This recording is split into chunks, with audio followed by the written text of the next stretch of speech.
Hey guys, so I want you guys to go ahead and take a look behind me. That's the Santa Cruz Beach Boardwalk right there.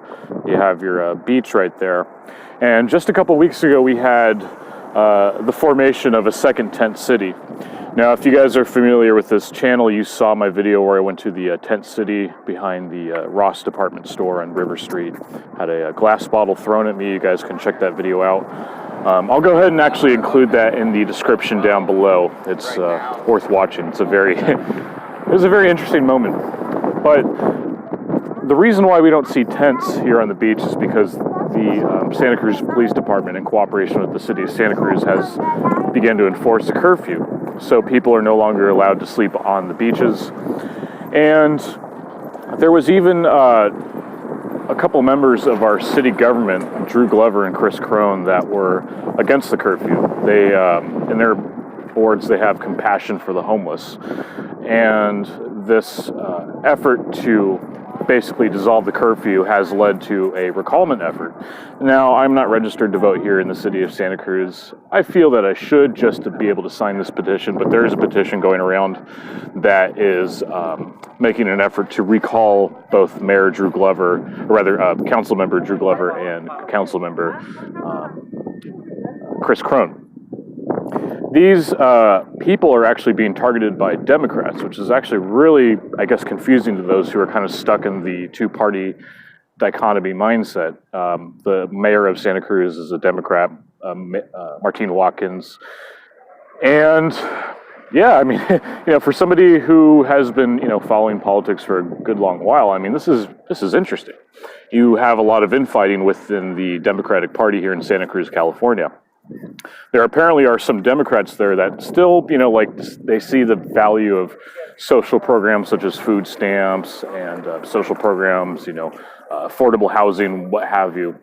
But at the same time, they're not willing to go that far left to the point where they're saying, oh, well, tent cities are okay. That's actually going to be good for the city.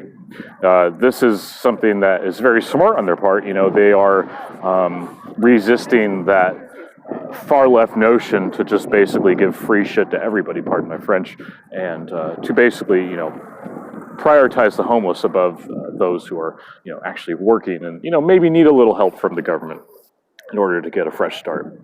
And a lot of people that I know have actually used these programs, and they're working now. They're working, they have families, they're doing pretty good for themselves.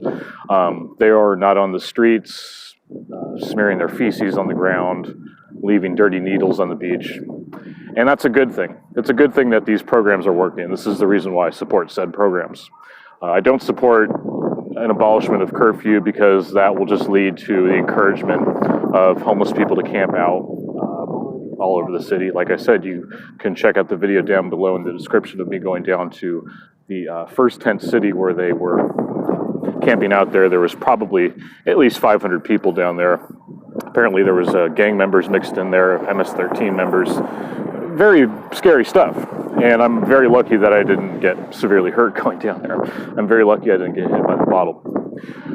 So there was an effort to make a second tent city. At first they were saying, if you look in this direction right here, there's a municipal soccer field. Let's go ahead and walk. There's a municipal soccer field where children from various schools come to play their soccer games. They were proposing that they use the parking lot over there, which is, I guess, owned by the city, in order to form a second tent city. This was immediately shot down simply because, well, I mean, if you use your common sense, you would not want our children to be near these homeless people, especially the ones that are mentally ill, especially the ones that are using drugs.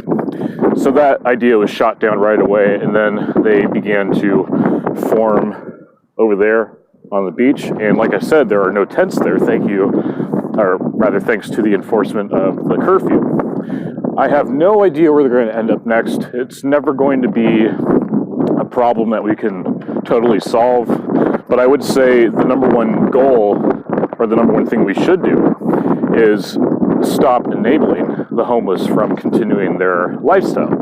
And however you look at the lifestyle, whether you look at it as appropriate for them because of their mental health, they don't know any better, or if you regard it to be degenerate behavior, it doesn't matter. It's essentially a deterrent for potential tourism in the city. And as we know, tourism brings in the most money into the city.